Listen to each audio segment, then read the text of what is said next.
좋은 아침입니다. 서천 목사입니다. 오늘도 하나님의 자녀가 되었다는 사실이 우리에게 기쁨이 되는 좋은 날이길 축복합니다. 오늘 이 아침에 우리가 함께 읽고 나누려는 하나님의 말씀은 에베소서 1장 5절로 6절의 말씀입니다. 제가 받들어 읽겠습니다. 그 기쁘신 뜻대로 우리를 예정하사 예수 그리스도로 말미암아 자기의 아들들이 되게 하셨으니 이는 그가 사랑하시는 자 안에서 우리에게 거저 주시는 바 그의 은혜의 영광을 찬송하게 하려는 것이라. 아멘. 하나님을 찬양하자며 시작한 어제 말씀에서는 하나님의 신령한 복에 대해서 말씀하셨습니다. 예수님 안에서 창세전에 우리를 선택하셨고 사랑으로 우리를 거룩하고 흠없는 사람으로 만들어주신 것이 신령한 복이었습니다. 그 모든 일에 우리의 노력은 단 1%도 없고 오직 예수님 안에서 이루어진 일들이었습니다. 그 일들이 이 땅에서의 부귀영화와는 조금도 관계가 없음에도 그것을 복으로 여길 수 있게 하신 성령님의 역사심 때문에 그것은 또한 신령한 복이 되는 것입니다. 어제 나눈 말씀입니다. 오늘 말씀도 크게 보면 신령한 복에 대한 말씀이고 하나님을 찬양할 이유에 대한 말씀입니다. 우리는 2절씩 끊어서 읽고 있지만 헬라어 사본은 어제 시작한 3절부터 14절 말씀까지가 한 문장으로 되어 있다고 합니다. 3절에서 시작해서 14절에 마침표가 찍힌다는 의미입니다. 그렇기에 3절부터 14절까지의 주제는 하나라고 할 수 있습니다. 우리는 하나의 주제로 된 한 문장을 번역된 대로 끊어서 살펴보며 세밀한 소재를 찾고 나누는 것입니다. 5절 말씀입니다. 그 기쁘신 뜻대로 우리를 예정하사 예수 그리스도로 말미암아 자기의 아들들이 되게 하셨으니 아멘. 하나님은 창세전에 우리를 선택하셨습니다. 그런데 억지로 선택하신 것이 아니라 기쁘신 뜻대로 기꺼운 마음으로 선택하셨습니다.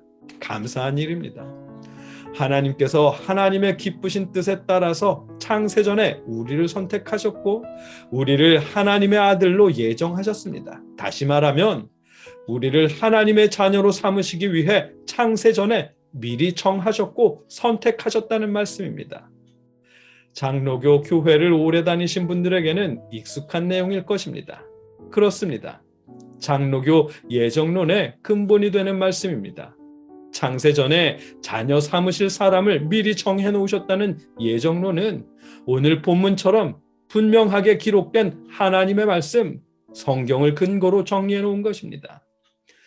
잠깐 사족을 달자면 현대 기독교인들 가운데 적지 않은 분들이 소위 하나님의 음성을 들어야 한다는 명제하에 하나님의 음성을 듣는 법을 배우러 다닌다거나 하나님의 음성을 듣는다는 곳을 찾아다닙니다.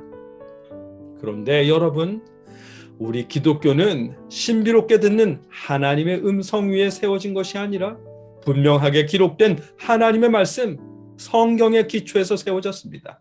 그렇기에 여러분이 먼저 귀 기울여야 할 것은 신비롭게 듣는 하나님의 음성이 아니라 분명하게 기록된 하나님의 말씀에 귀 기울여야 합니다. 번역본마다 해석의 차이가 있고 읽는 분마다 다르게 이해하는 경우도 생기지만 그렇더라도 분명하게 기록된 하나님의 말씀에 먼저 귀 기울여야 합니다. 우리 기독교는 신비한 하나님의 음성이 아니라 기록된 하나님의 말씀 위에 세워졌기 때문입니다. 예정론 역시 거듭 말씀드리지만 기록된 하나님의 말씀, 성경 말씀을 근거로 형성된 것입니다. 다시 본론으로 돌아와서 하나님은 예수 그리스도 안에서 창세 전에 믿는 사람들을 선택하셨고 자녀로 삼으시기로 미리 정하셨습니다. 이 말씀 때문에 간혹 그러면 선택받지 않은 사람은 어떻게 하지? 라는 의문을 갖게도 되는데 오늘 본문은 선택받은 사람은 어떻게 되고 선택받지 않은 사람은 어떻게 된다. 이런 것을 말하려는 것이 아닙니다. 오늘 본문은 구원은 하나님께서 주관하신다라는 사실을 말하려는 것입니다. 하나님이 선택하셨고 하나님이 예정하셨고 하나님께서 하나님의 자녀가 되는 특권을 주셨다는 사실을 말씀하시는 것입니다. 하나님의 자녀가 되는 특권은 거저 주어진 특권입니다. 6절 말씀입니다. 이는 그가 사랑하시는 자 안에서 우리에게 거저 주시는 바 그의 은혜의 영광을 찬송하게 하려는 것이라. 아멘. 하나님께서 신앙인들의 어떤 노력이나 헌신을 보고 자녀로 삼아주신 것이 아니라 전적인 하나님의 주권으로 거저 주신 특권입니다.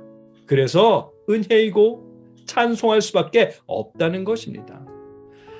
에베소서의 오늘 본문은 초대교회 가난한 가운데 하나님을 믿는 신앙인들에게, 박해를 경험하면서도 예수님을 믿는 신앙인들에게, 재림을 기다리다 지친 신앙인들에게 말씀하십니다.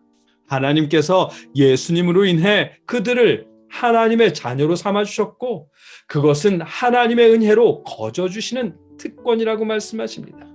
비록 무화과 나무 잎이 마르고 포도 열매가 없을지라도 예수님을 통해 하나님의 자녀로 삼아주신 특권을 누리며 감사하라고, 거저 주시는 하나님의 은혜를 찬양하라고 말씀하십니다.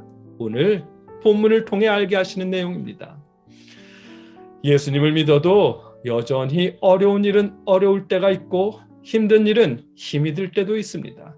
그러다 보니 어떤 때는 믿음을 그만두고 싶을 때가 있고 세상도 그만두고 싶어질 때가 있습니다. 그러나 여러분, 에베소서는 우리에게 말씀하십니다. 하나님께서 창세전에 예수 그리스도 안에서 여러분을 선택하셨다고, 자녀 삼으시기로 예정하셨다고, 하나님의 자녀라고 하는 특권을 거저 주셨다고 말씀하십니다. 힘내십시오. 세상의 주인 되신 하나님께서 독생자 예수 그리스도를 통해 여러분을 자녀로 삼아주셨습니다. 하나님께서 여러분에게 하나님의 자녀라는 특권을 거저 주셨습니다. 여러분을 자녀 삼으신 하나님을 의지하며 다시 힘내십시오. 여러분과 제가 하나님의 자녀된 특권을 감사할 수 있게 하시기를, 예수님 안에서 다시 힘을 낼 수 있도록 성령님께서 도우시고 역사하시기를 주님의 이름으로 축복합니다. 함께 기도하겠습니다. 사랑의 아버지,